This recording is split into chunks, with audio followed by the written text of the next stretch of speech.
Feliz cumpleaños para Aaron y San Miguel 00.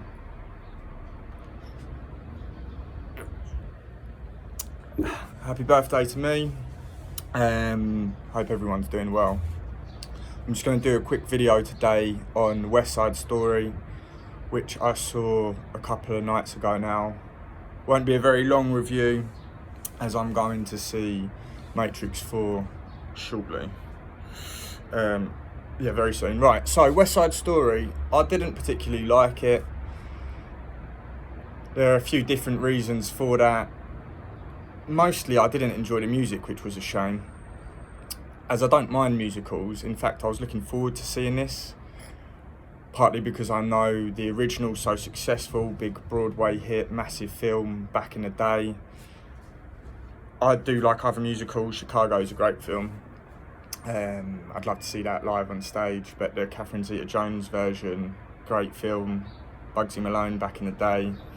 When I was much younger, I liked that film, though I can't imagine it's aged too well, and it's a bit of a strange film in retrospect. But I wasn't too keen on the storyline, and one of the reasons why I wasn't too keen on it was because I erroneously thought it was going to be a play-by-play of Romeo and Juliet, and that's true somewhat, but it's not scene by scene. And I know they updated it, so it's set in New York, in like a sort of slum area of New York, and there's two factions, two different groups of people that live there that don't get on.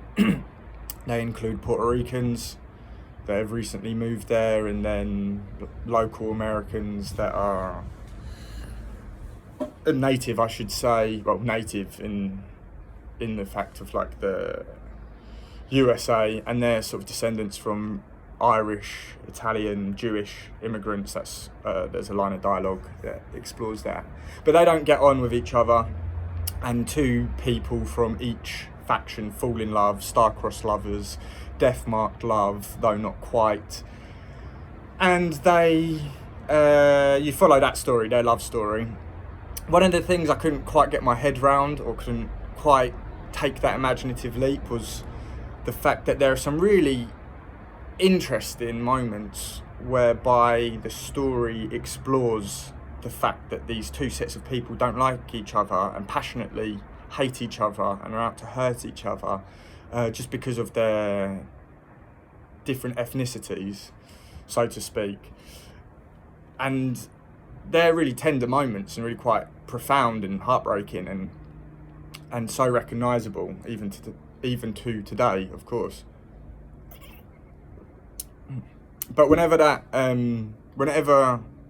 is explored, 2 seconds later there'll be like a dance number that's very like super flamboyant, which is cool, and very dancey and over the top, but it just seems, for me it was a little bit jarring, that oxymoron, having those two opposing states side by side.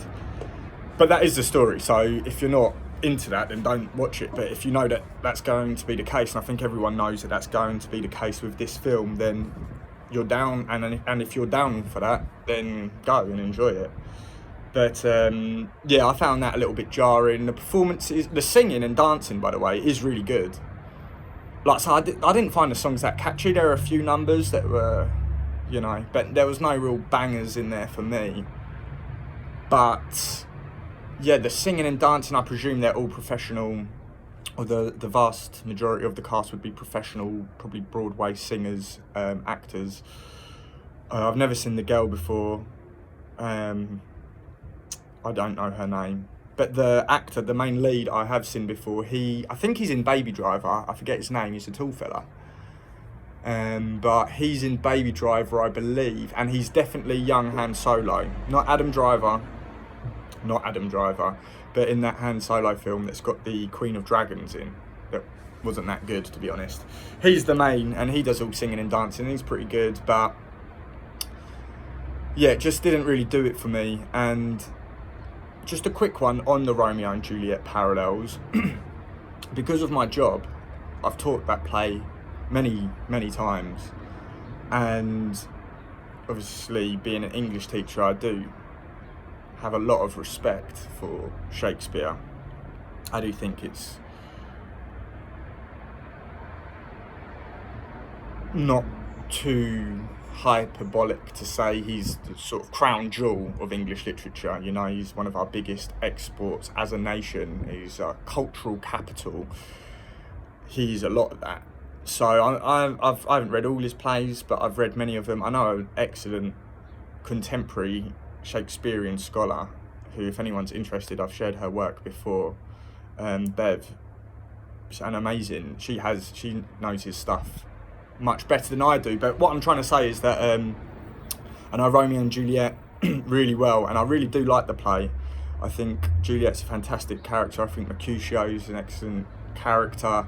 Romeo's very complex and petulant, but it's a very well written, famous play, and of course the Leonardo DiCaprio version and the Zeffirelli one, which in my opinion is superior. But anyway, what I'm trying to say is the sort of climax, and this is no spoilers, but the climax of this film, almost, West Side Story, is only the sort of middle of Romeo and Juliet. It doesn't have the same ending as Romeo and Juliet either.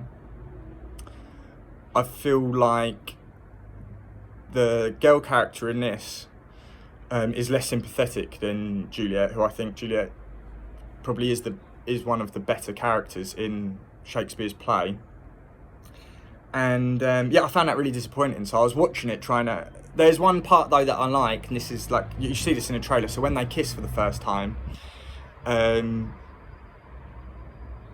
should have wrote it down when I was watching it, but there is a reference to Shakespeare's play, but I think they switch it, because he says to her something like, "You kiss by the book," when Romeo and Juliet kiss in Act 1, Scene 5 at the Capulet Ball. She says you kiss by the book because they're flirting in this sort of religious language, and that book is the Bible. And I can't remember how he flips it. He says something like "you kiss by the book," which was interesting, but that was the only sort of parallel, of like literal or literary parallel. Literary, I mean, it's a script, isn't it? It's a musical, so there are many parallels between that. But I didn't really enjoy it. Well, it's longer than I thought it was going to be. I didn't really enjoy it, but you might, if you like the original, I'm sure you like this. That all being said, I do want to say Spielberg directed this, and even though I've sort of said I didn't really enjoy it, he has to be one of the best, if not the best director of all time. Not my personal favourite, because some of his biggest films I don't really like.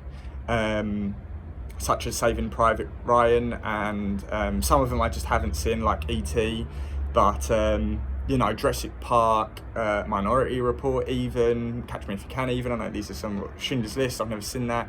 It is very well shot, the camera angles and the set pieces, when they are all dancing, it looks spectacular. So hats off to Spielberg. Again, I mean, how many decades has this guy been making huge films? It's got rave reviews. I know this isn't one, but it's got rave reviews. So, well done. But yeah, it wasn't for me, but it might be for you, especially if you like the original. Watch Zeffirelli's Romeo and Juliet, or the DiCaprio Baz Luhrmann one, or read Romeo and Juliet. It's a fantastic play. Read it alongside Spark Notes, and watch out for, pay attention to some of Mercutio's lines, some of Juliet's soliloquies. Really great stuff. But anyway, all the best. Thank you, and have a great day in the lead up to Christmas. Cheers.